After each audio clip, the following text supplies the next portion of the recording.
So here are 3 stocks that you should be watching in July, not only in July, but also from now until the end of this year. One of them is a possible takeout target. Another one is a super management team trading for almost cash. And the third one is a wild speculation on drill results. Hi, this is Fabi from The Next Big Rush, where we talk about growing your wealth through smart investing. If this is you, then hit the subscribe button and the little bell right beside it so you won't miss any of my best videos, which are yet to come. Today I want to talk about 3 different stocks, very different stocks that actually could have short-term catalysts. So there's something going on with these 3 stocks that might get them a nice spot, a nice re-rating, whatever you want to call it. You might make some money if the story pans out. Disclaimer, I own all 3 of these stocks. You should never buy a stock based on just my recommendation. Go and do your own due diligence. Deal? Okay, so first up is Vendetta Mining. So Vendetta Mining has a lead zinc project in Australia. The interesting thing about them is that zinc was very hot company-wise, so stock-wise, zinc stocks did very well last year, and this year they've been lackluster. Well, just this past week or so, there was a very decent takeout of Arizona Mining for $1.6 billion. That's what Arizona Mining was paid. It has actually agreed to be paid by South32 in an all-cash offer. And this is very important because it's one thing when a company buys a smaller company, let's put it like that, with shares of itself. And it's another thing altogether when it offers cash for that company.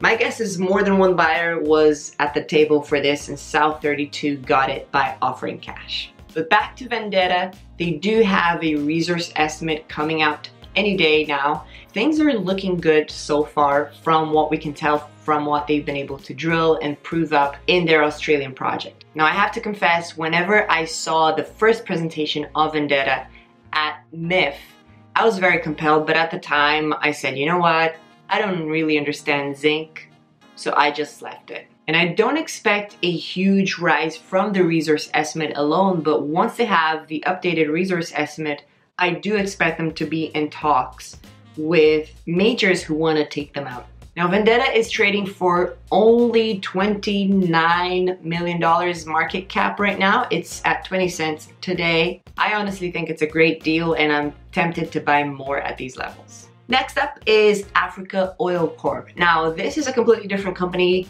obviously being oil. They're sitting at $557 million market cap, which for an oil company is literally nothing.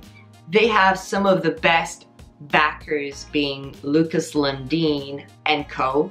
Apart from the great management team, what really caught my attention at first with Africa Oil is that they're trading for close to cash. So oil has been doing okay. Many people are saying that it's not going to last. I'm okay with that. But if they're trading close to cash, it's a Lundin company, you know that management is top-notch. The other thing about Africa Oil is that they have joined a consortium, which is just a group of companies who are trying to buy a piece of Petrobras assets in Africa. You don't know Petrobras, it's the Brazilian oil company. After all the corruption scandals, they are trying to get rid of some of their assets, so their loss could be our gain. You know, maybe as a Brazilian citizen, I should say my loss is my gain. So there's a possibility that they could actually be successful in buying this asset. And then there's the cash, which will probably be used to buy that asset, but it's an actual asset. And if you're essentially getting management for free, to me personally, it's a no-brainer. Now, it's much bigger than some of the companies that I usually buy, but I'm feeling very confident about Africa Oil right now. One last word about it, it has been promoted by a very prominent newsletter writer. I wouldn't be surprised if it happened again. And the last stock is Rise. Rise Gold Corp has a terrific story of a past producing mine back, I believe, in the 40s and 50s. It was in a family, it was privately owned land in California. They bought it for about $2 or $3 million.